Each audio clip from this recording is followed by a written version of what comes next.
রাজধানীতে আজ 11 ঘন্টা কারফিউ শিথিল। কোটা সংস্কার আন্দোলন ঘিরে জারি করা কারফিউ রাজধানীতে আজ 11 ঘন্টা শিথিল থাকবে। এদিন সকাল 7টা থেকে বিকাল 6টা পর্যন্ত কারফিউ শিথিল থাকবে।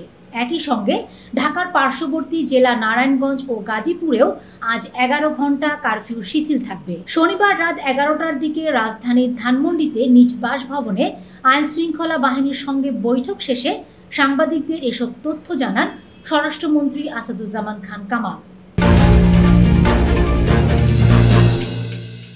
শিবির ছাত্রদলের বিরুদ্ধে স্ট্যাটাস দেওয়ার পরদিনই শিক্ষার্থী হত্যা। শিক্ষার্থীদের কোটা সংস্কার আন্দোলনে বাংলাদেশ ইউনিভার্সিটি অফ প্রফেশনালসের BUPMB এর শিক্ষার্থী মীর মাহফুজুর রহমান মুগ্ধ এবং Dhaka residential model school and কলেজের শিক্ষার্থী ফারহান ফাইয়াজের মৃত্যু ঘিরে রহস্য সৃষ্টি হয়েছে। ধারণা করা হচ্ছে এই দুই শিক্ষার্থীকে পরিকল্পিতভাবে হত্যা করা হয়ে থাকতে পারে। এ ঘটনায় জামায়াত শিবির ও বিএনপির নেতাকর্মীরা জড়িত থাকতে পারেন বলে অভিযোগ ওঠায় তদন্ত শুরু করেছে পুলিশ। প্রাথমিক বিদ্যালয় খোলার বিষয়ে চূড়ান্ত সিদ্ধান্ত আজ।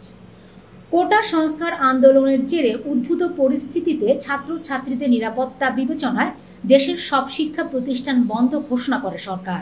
তবে চলতি সপ্তাহে প্রাথমিক বিদ্যালয় খুলে দেওয়া হতে পারে। রবিবার এ নিয়ে বৈঠক করবেন প্রাথমিক ও গণশিক্ষা মন্ত্রণালয়ের কর্মকর্তারা। রাজধানীতে 207 মামলায় 2536 জন গ্রেফতার। কোটা সংস্কার আন্দোলনকে ঘিরে বিক্ষোভ, সংঘর্ষ ও সংঘাতের ঘটনায় রাজধানীতে 207টি মামলা হয়েছে। এসব মামলায় শনিবার পর্যন্ত প্রায় 2500 ব্যক্তিকে গ্রেফতার করা হয়েছে। আজ শনিবার ঢাকা মহানগর পুলিশের জনসংযোগ বিভাগের পক্ষ থেকে এই তথ্য জানানো হয়। বিকালে চালু হচ্ছে মোবাইল ইন্টারনেট। অবশেষে চালু হচ্ছে মোবাইল ইন্টারনেট। আজ বিকেল 3টায় 4G সেবা চালু হবে বলে জানিয়েছেন ডাক, টেলিযোগাযোগ ও তথ্য প্রযুক্তি প্রতিমন্ত্রী জোনায়েদ আহমেদ পলক। রবিবার সকালে বিটিআরসি ভবনে মোবাইল অপারেটরদের সঙ্গে বৈঠকের পর এই তথ্য জানান তিনি। পলক জানান আজ 4G সেবা চালু হবে, পরবর্তীতে 5G সেবাও চালু করা হবে।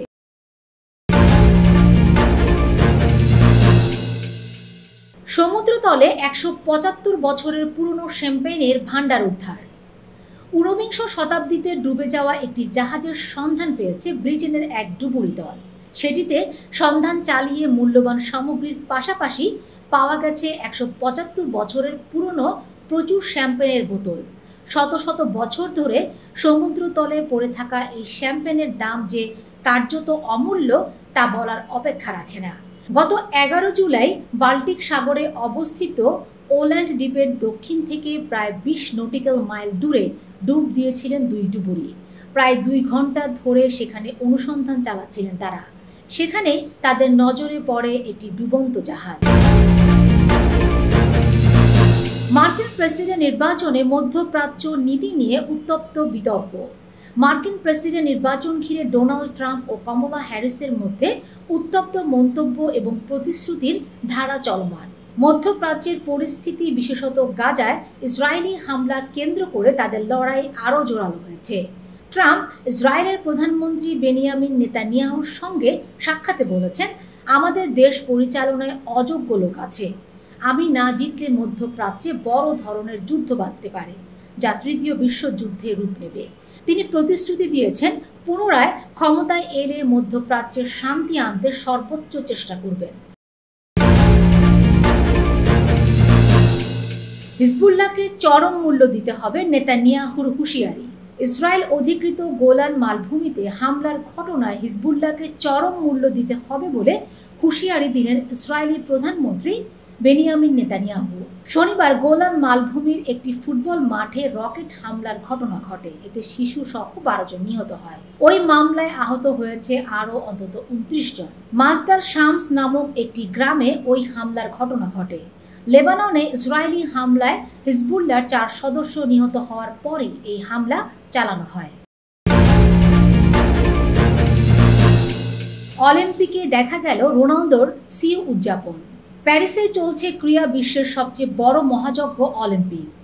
যেখানে পদকের জন্য প্রতিদিন লড়াইয়ে নামছেন বিশ্বের নানা দেশের অ্যাথলেটরা। বিশ্বসেরা অ্যাথলেটদের এই মিলন মেলাতেও অবশ্য কিছু আক্ষেপ আছে। লিওনেল মেসি, ক্রিস্টিয়ানো রোনালদোদের না থাকা তো অনেকটা আক্ষেপ জাগাতেই পারে, তবে অলিম্পিকে না থেকেও যেন আছেন রোনালদো।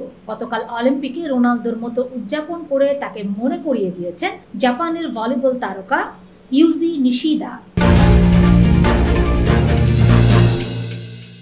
কলকাতার নতুন প্ল্যাটফর্মে বাংলাদেশের সিরিজ যাত্রা শুরু করেছে কলকাতার নতুন ওটিটি প্ল্যাটফর্ম ফ্রাইডে। উদ্বোধনের পর থেকেই প্ল্যাটফর্মটিতে স্ট্রিমিং হচ্ছে বাংলাদেশি নির্মাতা আবু হায়াত মাহমুদের সিরিজ ভালোবাসা। ফ্রাইডে বাংলাদেশ থেকেও দেখা যাবে বলে জানিয়েছেন প্ল্যাটফর্মটির এক কর্মকর্তা।